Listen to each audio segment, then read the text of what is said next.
Hola, me llamo Isaura. Tengo 87 años y vivo en un pequeño pueblo en el corazón de México, donde el tiempo parece haberse detenido, pero los recuerdos, insisten en danzar vívidamente en mi mente. ¿Alguna vez has sentido el peso de un secreto, uno que moldeó cada paso, cada aliento de tu vida? ¿Alguna vez te has encontrado en un callejón sin salida, donde la fe y la traición se entrelazaban tan cruelmente que parecía imposible desenredar? Hoy quiero compartir contigo una parte de mi viaje, una historia que muchos preferirían olvidar, pero que yo, Isaura, llevo como testimonio. Una historia de inocencia robada, la fuerza de una familia y las devastadoras consecuencias de un amor que nunca debió existir. Prepárate para adentrarte en un pasado donde el dolor y la esperanza caminan de la mano, y donde la verdad, por dura que sea, siempre encuentra la manera de aflorar. ¿Estás listo para escuchar lo que el silencio ha ocultado durante tantos años? Crecí en un pueblo donde el aroma a maíz asado se mezclaba con el incienso que emanaba de la pequeña iglesia de adobe. Era un lugar sencillo, con casas coloridas y calles de tierra, donde todos se conocían y la vida giraba en torno a la fe y la familia. Mi madre, Dolores, era una mujer de manos callosas y corazón puro, siempre con un rosario entre los dedos. Me enseñó a bordar, a cocinar las recetas de nuestra tierra y a encontrar consuelo en la oración. Recuerdo el suave sonido de su voz cantando canciones de cuna mientras me dormía, un sonido que me traía paz y seguridad. Mi padre, Mateo, hombre de pocas palabras pero de mirada firme y manos fuertes, trabajaba el campo de sol a sol, cultivando el maíz y los frijoles que alimentaban a nuestra familia y comunidad. Me enseñó el valor del trabajo duro y la honestidad, y siempre me decía que la tierra era nuestra madre y que debíamos respetarla. Yo, Isaura, fui la menor de 5 hermanos, y desde muy pequeña aprendí el valor de la obediencia y el respeto a mis mayores, lección que quedó arraigada en mi ser. La iglesia era el centro de todo, el corazón palpitante de nuestro pueblo. Los domingos, las familias se vestían con sus mejores galas, las mujeres con sus coloridos rebozos y los hombres con sus sombreros, para la misa de 7. El sonido de las campanas resonaba por todo el valle, un llamado sagrado que nos unía en la fe. El padre Manuel, un hombre de voz profunda y sonrisa acogedora, era la figura más respetada de la comunidad. Era el guía espiritual, consejero y confidente de todos, y sus palabras, pronunciadas desde el púlpito, parecían llevar la voz misma de Dios. Recuerdo admirarlo, viendo en él la encarnación de la bondad y la palabra divina. Su presencia inspiraba respeto, y su sabiduría era incuestionable para todos nosotros. Poco sabía yo que tras esa apariencia de santidad se escondía una oscuridad capaz de destruir vidas, una verdad que afloraría con tanta brutalidad que sacudiría los cimientos de nuestra pequeña comunidad y mi propia existencia. Mi adolescencia llegó como un torbellino, trayendo consigo mi primera curiosidad y anhelos de algo más. Tenía unos 15 años, y el mundo parecía abrirse ante mis ojos, lleno de posibilidades e incertidumbres. Mientras mis amigas, como María y Elena, soñaban con bailes en la plaza y las miradas de los chicos, yo me encontraba cada vez más involucrada en las actividades de la iglesia. Fue allí donde sentí un propósito, una conexión con algo más grande. Ayudaba en las celebraciones, arreglaba las flores del altar, eligiendo las más frescas y fragantes, y participaba en grupos de oración, donde la voz del padre Manuel resonaba con una autoridad que me cautivaba. Sentía una profunda paz en ese ambiente sagrado, un refugio de las pequeñas ansiedades de la juventud. Fue en ese momento que mi conexión con el padre Manuel se intensificó de una manera que yo, en mi inocencia, no podía interpretar. Él me veía como una joven dedicada, con un fervor especial por su fe, y elogiaba mi pureza y devoción. Empezó a invitarme a conversaciones más largas, a darme consejos sobre la vida y la fe, y yo, ingenua y llena de admiración, lo vi como un privilegio, una señal de que iba por buen camino. Sus ojos, antes tan acogedores y paternales, empezaron a tener un brillo diferente, un brillo que yo, en mi ingenuidad, no podía descifrar. El aroma a incienso y cera de vela, antes tan reconfortante y familiar, empezó a tener un matiz de aprensión, un presentimiento que no podía nombrar, pero que me provocó un sutil escalofrío. Sus palabras, antes tan inspiradoras, empezaron a tener un doble sentido que me dejó confundida y algo perturbada. Mis conversaciones con el padre Manuel se hicieron más frecuentes, y poco a poco, el tono cambió sutilmente, casi imperceptiblemente para una mente joven e inexperta como la mía. Empezó a llamarme a la sacristía después de la misa, cuando la iglesia ya estaba vacía y el silencio era casi absoluto, con el pretexto de enseñarme más sobre las sagradas escrituras, sobre los misterios de la fe.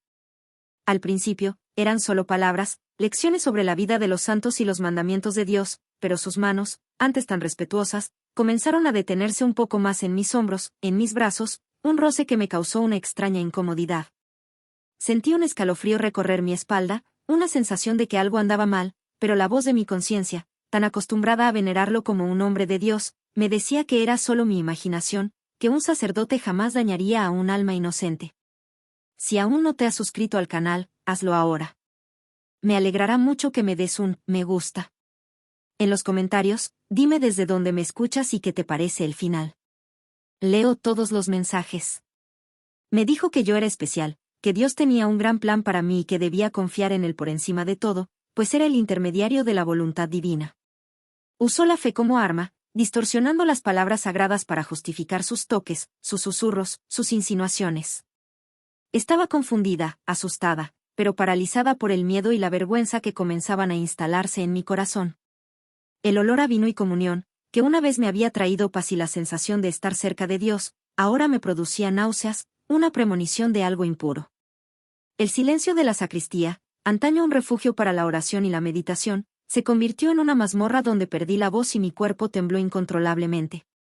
Quería gritar, quería huir, pero mis piernas no me obedecían, atrapadas por una red invisible de culpa, terror y obediencia ciega a la autoridad que él representaba.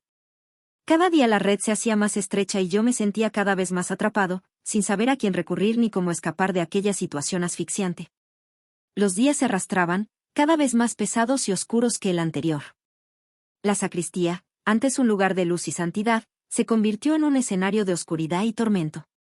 El padre Manuel, con su voz dulce y sus ojos que antes parecían bondadosos y llenos de fe, ahora me atrapaba en un círculo vicioso de miedo, manipulación y sumisión. Me hizo prometerle secreto, diciendo que si se lo contaba a alguien, la vergüenza recaería no solo sobre mí, sino sobre toda mi familia, sobre la iglesia, y que Dios me castigaría severamente por mi desobediencia y por manchar el nombre de un hombre de Dios. Yo, todavía una niña de solo 16 años, creí en sus palabras, temiendo la ira divina y el juicio despiadado de los hombres, quienes en nuestro pueblo eran rápidos para condenar y lentos para comprender. El roce de sus manos, antes vacilante y disimulado, se volvía más audaz, más cruel, más invasivo con cada encuentro. Sentía la textura áspera de sus vestiduras sacerdotales contra mi piel, el intenso olor a sudor, incienso y un aliento a vino que me sofocaba, me daba náuseas y me hacía querer huir. Cada encuentro era una tortura, un pedazo de mi alma desmoronándose, perdido en la oscuridad de ese lugar.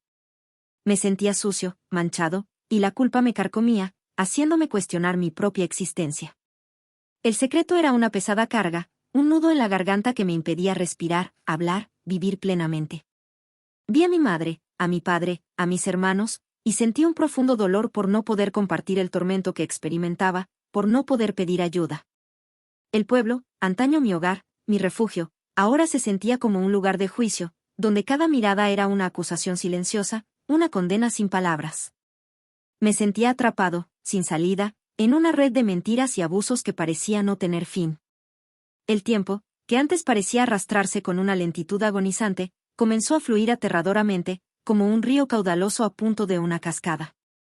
Los cambios en mi cuerpo, sutiles al principio, se volvieron innegables, imposibles de ignorar. Las náuseas matutinas, que intentaba disimular con infusiones amargas, el cansancio constante que me hacía querer dormir todo el día, y la barriga que empezaba a asomar, redondeándose bajo la ropa holgada. El pánico se instaló en mi pecho, un escalofrío me recorrió la columna que me paralizó, robándome la respiración. Estaba embarazada. La comprensión me golpeó como un rayo caído del cielo, iluminando la oscuridad de mi secreto con una luz cruel e implacable. ¿Cómo podía yo, Isaura, una joven de una familia tradicional, criada bajo los preceptos de la fe y la moral, estar embarazada? Y lo peor de todo, ¿el hijo de quién? El mundo pareció derrumbarse a mi alrededor, y me sentí como un pequeño bote a la deriva en un mar embravecido.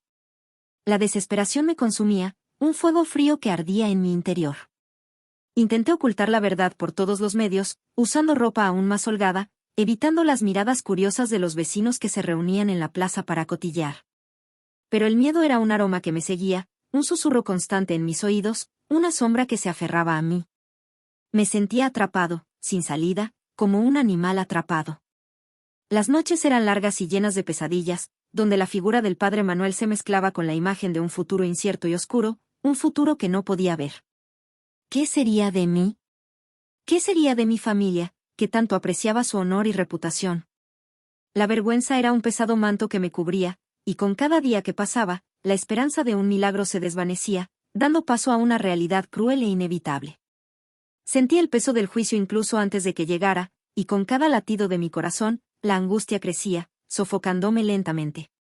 Cada día era una batalla, una lucha silenciosa por ocultar la verdad que crecía en mi interior. Me ataba fajas apretadas a la cintura, tan apretadas que apenas podía respirar, usaba los rebozos de mi madre, los más anchos y coloridos, para disimular la creciente hinchazón de mi vientre, y evitaba salir de casa lo más posible, escondiéndome del mundo y de las miradas indiscretas.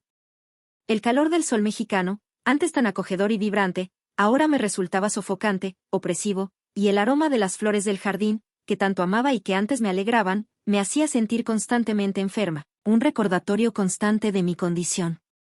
Mi madre, con su aguda intuición y mirada maternal, empezó a mirarme con preocupación, preguntándome si estaba enferma, si algo me aquejaba, y yo inventaba excusas poco convincentes, diciendo que era el calor, que era el cansancio del trabajo, pero sabía que mis mentiras eran efímeras y que la verdad saldría a la luz tarde o temprano. La angustia crecía con cada latido de mi corazón, un redoble implacable que resonaba en mis oídos. Oía las conversaciones de las mujeres en la plaza, los susurros sobre chicas que deshonraban a sus familias, que traían vergüenza a sus hogares, y sentí un escalofrío recorrerme la espalda, un miedo gélido que me recorrió el cuerpo. La sociedad aldeana era despiadada con quienes se desviaban del camino, con quienes no seguían las reglas. Imaginé la mirada decepcionada de mi padre, la profunda tristeza de mi madre, la vergüenza que les traería a mis hermanos, a todo nuestro linaje. Con cada patadita del bebé en mi vientre, una mezcla de amor y desesperación me invadía, un torbellino de emociones contradictorias. ¿Cómo podía amar a alguien fruto de tanto dolor, de tanta violencia? ¿Y cómo no amar una vida que crecía en mí, un ser inocente e intachable? Era un dilema cruel e insalvable que me consumía día y noche, robándome el sueño y la paz. Ya no pude ocultarlo. Mi vientre, antes disimulado bajo capas de tela y rebozos, se revelaba ahora en toda su plenitud, una verdad innegable que saltaba a la vista. Mi madre, Dolores, con su sabiduría silenciosa y su mirada omnisciente, fue la primera en percatarse. Sus ojos, que siempre me habían mirado con tanto cariño y comprensión, se llenaron de una mezcla de conmoción, dolor y profunda tristeza. Recuerdo ese día como si fuera ayer, con la claridad de una pesadilla reciente. Estábamos en la cocina, el olor a tortillas recién hechas flotaba en el aire, mezclado con el aroma del café recién hecho, y ella me pidió que cogiera algo de un estante alto, un frasco de especias que apenas alcanzaba. Al levantar los brazos, la verdad se reveló con toda su crudeza. El silencio que siguió fue más ensordecedor que cualquier grito, un silencio lleno de dolor y decepción. Sus labios temblaron, pero no salieron palabras, solo lágrimas, silenciosas y pesadas, rodaron por su rostro, marcadas por el tiempo y las preocupaciones de la vida. Mi padre, Mateo, al recibir la noticia, reaccionó con una furia que jamás había visto en mi vida. Sus ojos, normalmente tan tranquilos y llenos de simple bondad, ahora ardían en llamas, reflejando el dolor y la rabia que lo consumían. Golpeó la mesa con tanta fuerza que los platos resonaron y un vaso de agua se hizo añicos en el suelo, esparciendo fragmentos y agua por todas partes. ¿Quién lo hizo?, rugió, su voz resonando en las paredes de la pequeña casa, llenando cada rincón con su indignación. Yo, acurrucado en un rincón, apenas podía respirar, sentía como si me hubieran succionado el aire de los pulmones. El miedo me paralizaba, impidiéndome mover un músculo, pero la presión de sus miradas, el dolor explícito en sus rostros, me obligó a hablar, a confesar el secreto que me asfixiaba. La verdad, antes un secreto sofocante y pesado, estalló en palabras temblorosas, apenas audibles, fue el padre Manuel. La incredulidad, mezclada con la ira y la negación, se instaló en sus corazones como una enfermedad incurable. ¿Cómo pudo el hombre de Dios, pilar de la comunidad, ejemplo de fe y moralidad, haber hecho algo tan atroz, tan cruel, tan inhumano? Era una pregunta que flotaba en el aire, sin respuesta, y que nos perseguiría durante muchos años. La incredulidad de mis padres era palpable, casi un velo que les cubría los ojos y la mente. Se negaban a creer que el padre Manuel, el hombre que nos bautizó a todos, que nos guió en la fe y que fue el confidente de tantas almas, fuera capaz de tal monstruosidad, de tal crueldad. Mi madre, con la voz entrecortada por el llanto y el dolor, me preguntaba repetidamente si estaba segura, si no estaba confundiendo las cosas, si mi mente, sacudida por el sufrimiento, no me estaba jugando una mala pasada. Mi padre, todavía en shock, pero con una llama de furia que comenzaba a encenderse en sus ojos, me exigió que relatara cada detalle, cada palabra dicha, cada roce, cada momento de aquel tormento. Con cada pregunta, cada mirada sospechosa, sentía que la vergüenza me consumía aún más, un fuego que me quemaba por dentro. Pero necesitaba ser fuerte, necesitaba que me creyeran, que vieran la verdad en mis ojos. La verdad, por dolorosa que fuera, necesitaba ser dicha, necesitaba ser escuchada, para que de alguna manera se pudiera hacer justicia. Con la voz entrecortada por las lágrimas que me corrían por la cara, lo conté todo, desde las conversaciones iniciales en la sacristía, los halagos que se convirtieron en trampas, los toques que se transformaron en abusos, las amenazas veladas que me aprisionaron en silencio, hasta el momento en que me robaron la inocencia de forma brutal e irreversible. El silencio en la habitación era denso, casi sofocante, interrumpido solo por mis sollozos y el rechinar de dientes de mi padre, un sonido que me producía escalofríos. La furia en sus ojos crecía con cada palabra, transformándose en una llama incontrolable, un volcán a punto de estallar. Se levantó bruscamente, su silla raspó el suelo de tierra con un sonido estridente, y salió de la casa sin decir palabra, sin mirar atrás. Mi madre intentó detenerlo, llamándolo por su nombre, pero él ya se había ido, con el alma en llamas y el honor de la familia en juego, dispuesto a afrontar lo que fuera necesario. Sabía que algo terrible estaba por suceder, y el miedo se apoderó de mi pecho como un tornillo de banco, robándome el aliento y la esperanza. El día amaneció con un sol fuerte e implacable que caía a plomo sobre la tierra seca del pueblo, pero el aire era pesado, denso, presagiando la tormenta que se avecinaba, una tormenta que no traería lluvia, sino dolor y desesperación. No dormí, con la mirada fija en la puerta de nuestra pequeña casa, esperando el regreso de mi padre, cada minuto se me hacía eterno. Mi madre, Dolores, con el rostro desgarrado por la preocupación, rezaba en un rincón, moviendo los labios en silenciosas súplicas, pidiendo a Dios que nos protegiera del mal que sentía que se cernía sobre nosotros. El pueblo parecía estar en vilo, como si todos percibieran la tensión en el aire, una premonición de que algo terrible estaba a punto de suceder. De repente, un grito agudo y desesperado rompió el silencio de la mañana. Luego otro, y luego el sonido de campanas repicando con furia, no las campanas de misa que nos llamaban a la oración, sino un tañido de alarma, de desesperación, de tragedia inminente. Mi padre había regresado, y con él, la tragedia que cambiaría nuestras vidas para siempre. Fue directo a la iglesia, con el rostro desencajado por la rabia, los ojos inyectados en sangre por la furia, impulsado por una fuerza incontrolable. El padre Manuel estaba de pie ante el altar, preparándose para la misa de la mañana, ajeno al destino que le aguardaba. Mi padre, sin dudarlo, lo confrontó, su voz resonando en los sagrados muros de la iglesia, acusándolo de sus atroces crímenes, de haber destruido la inocencia de su hija. El sacerdote, pálido y tembloroso, intentó negarlo, balbuceando excusas endebles, pero la verdad era un veneno que ya se había extendido, y la furia de mi padre era incontrolable. La pelea se tornó violenta, y en medio del caos, al sonido de muebles arrastrados y voces alzadas, un sonido seco, un grito ahogado que se perdió en el aire. El cuerpo del padre Manuel cayó al suelo, inerte, su oscura sotana extendiéndose como una mancha sobre la fría piedra del altar. El silencio que siguió fue roto solo por los sollozos de las pocas personas que presenciaron la escena, un silencio que pesaba como una lápida. Mi padre, con las manos manchadas, miró el cuerpo del hombre que destruyó mi vida, y luego a mí, de pie en la puerta de la iglesia, paralizado por el horror, con el corazón latiéndome con fuerza. Ese día, nuestras vidas cambiaron para siempre, y el pueblo nunca volvería a ser el mismo, con la cicatriz de aquella tragedia para siempre. El pueblo, antaño un remanso de paz y fuertes lazos comunitarios, se convirtió en escenario de susurros y miradas prejuiciosas, donde cada sombra parecía ocultar una crítica. La tragedia en la iglesia resonó en cada casa, cada calle de tierra, cada alma, dejando una huella imborrable en todos nosotros.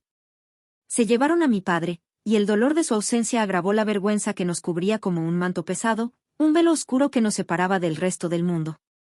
Mi madre, Dolores, se marchitaba con cada día que pasaba, sus ojos, antaño llenos de vida y un brillo maternal, ahora apagados y distantes, perdidos en un vacío que yo no podía llenar. La casa, antaño llena de risas, canciones y el reconfortante aroma de la comida casera, se convirtió en un lugar de silencio y tristeza, donde cada rincón parecía resonar con la ausencia y el dolor. Yo, Isaura, me sentía la causa de toda aquella desgracia, una pesada carga para mi familia, una mancha indeleble en su nombre, una culpa que me carcomía por dentro. La gente nos evitaba, los comerciantes nos miraban con desdén, y los niños, antes mis amigos y compañeros de juegos, ahora huían de mí, como si fuera portador de una enfermedad contagiosa. El peso del ostracismo era casi insoportable, un dolor agravado por el dolor de la pérdida y la vergüenza. Me refugié en casa, observando el mundo a través de la ventana polvorienta, sintiendo el sol quemarme la piel, pero incapaz de percibir su calor, su vitalidad. La vida, que antes parecía tener un propósito, un camino a seguir, ahora era una maraña de días vacíos, llenos solo de angustia, incertidumbre sobre el futuro y la constante sensación de que ya no pertenecía. ¿Qué sería de mí, de mi hijo, en un lugar donde nos veían como marginados, como la encarnación del pecado y la desgracia? Con cada día que pasaba, la esperanza se desvanecía y la desesperación se convirtió en una compañera constante, susurrándome al oído que no había salida, que estaba condenado a una vida de soledad y sufrimiento. En medio de la oscuridad que me rodeaba, una pequeña luz, un milagro, apareció para iluminar mis días. Mi hijo, un niño fuerte y sano, llegó al mundo en una noche lluviosa y tormentosa, trayendo consigo una mezcla abrumadora de dolor y esperanza.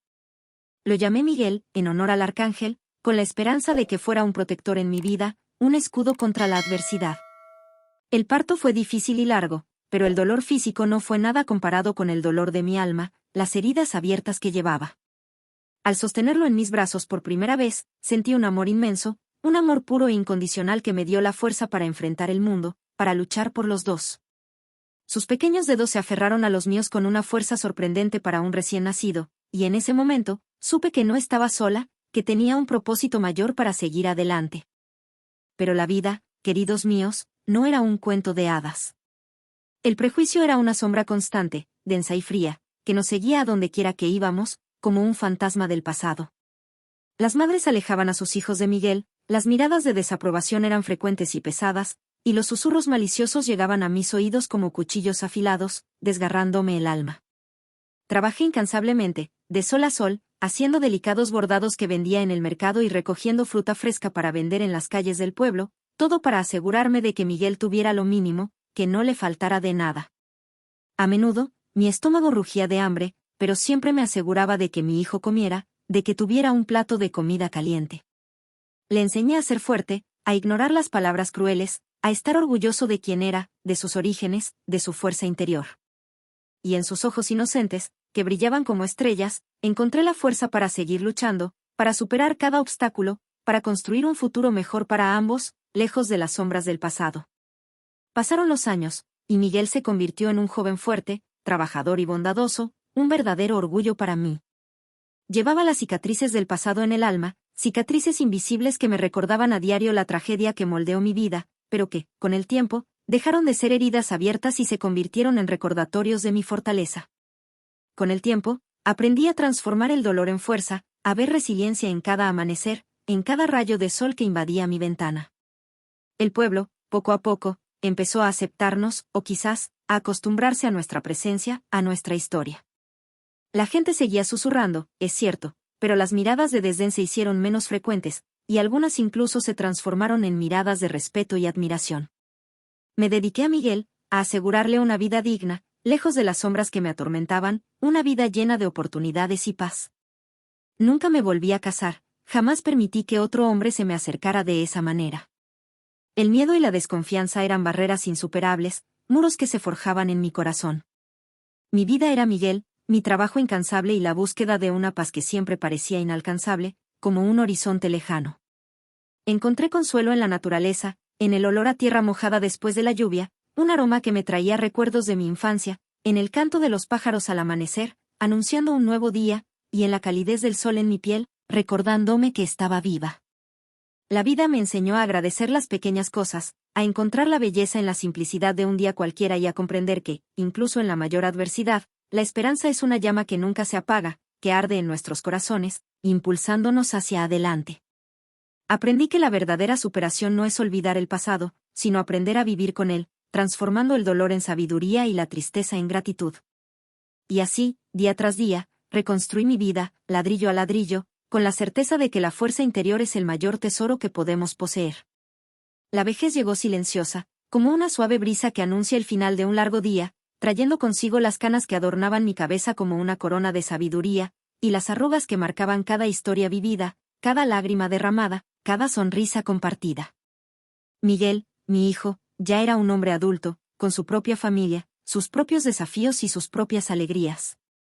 Nunca me abandonó, siempre fue mi refugio, mi mayor orgullo, la razón por la que luché y superé tantas adversidades.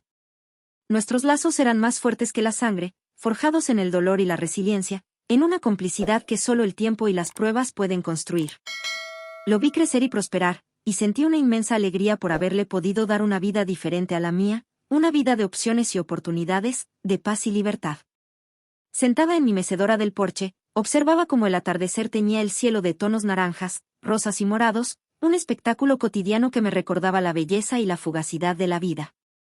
El aroma a café recién hecho y pan dulce impregnaba el aire, transportado por la suave brisa que mecía las hojas de los árboles, un aroma que me transportaba a mi infancia, a momentos de calidez y seguridad. Mi mente vagaba entre recuerdos, reviviendo momentos de dolor, sí, pero también de alegría, de superación, de amor. La vida me había enseñado que el perdón es un bálsamo para el alma, una liberación que nos permite seguir adelante, y que la resiliencia es la mayor de las virtudes, la capacidad de resurgir tras cada caída. Ya no guardaba rencor, solo la cicatriz de una herida que me transformó, que me moldeó, pero que no me destruyó. La paz que tanto había buscado durante mi camino finalmente había llegado, suave como la brisa de la tarde, y se había instalado en mi corazón, llenando cada espacio con una serenidad que jamás imaginé posible. Era la paz de alguien que vivió intensamente, que luchó, que amó y que, a pesar de todo, encontró su propia luz. Durante muchos años, llevé conmigo la verdad sobre lo que sucedió ese día en la iglesia, la verdad que creía completa, la única verdad posible.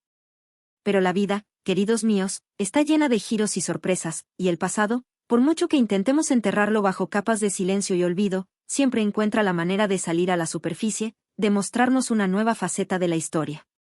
Fue en una cálida tarde de verano, mientras Miguel y yo hablábamos de la vida, de las dificultades que enfrentamos y superamos juntos, que él me reveló algo que cambiaría para siempre mi percepción de la tragedia que marcó nuestras vidas.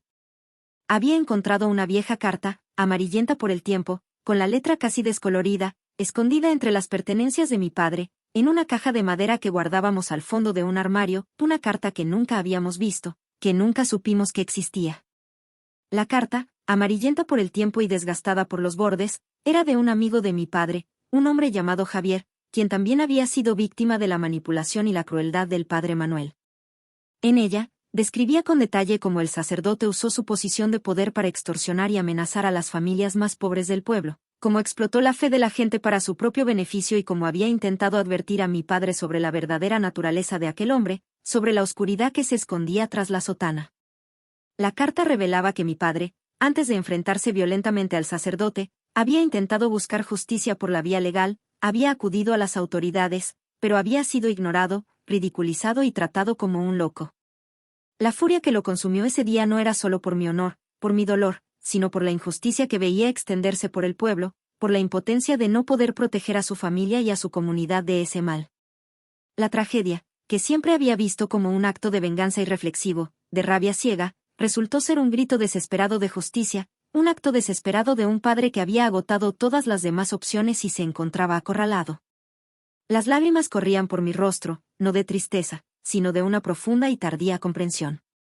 Mi padre no era solo un hombre impulsado por la rabia, sino un hombre que luchó con todas sus fuerzas contra la oscuridad, incluso a costa de su propia libertad, de su propia vida.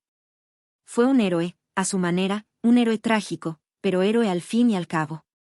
Esa carta, descubierta tantos años después, me trajo una paz que no sabía que necesitaba, una paz que se asentó en mi corazón como un bálsamo curativo. No es que el dolor se borrara por completo, pues algunas heridas nunca sanan del todo, pero comprender ese acto, antaño tan incomprensible y brutal, le dio un nuevo sentido a mi vida, una nueva perspectiva del pasado. Mi padre, Mateo, no era un asesino en mi mente, sino un hombre que, en su desesperación, intentó proteger lo que más le era querido, su familia, su honor, su hija.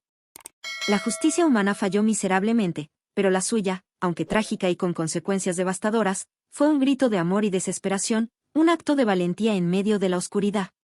Finalmente pude perdonarlo y, más importante aún, perdonarme a mí misma por llevar una carga que no era mía, por sentirme culpable por algo que escapaba a mi control. Con el paso de los años, el pueblo se transformó, las cicatrices de la tragedia se hicieron menos visibles, pero nunca olvidadas. La iglesia fue reconstruida, y un nuevo sacerdote, joven y puro de corazón, devolvió la fe y la esperanza a la comunidad, un nuevo comienzo.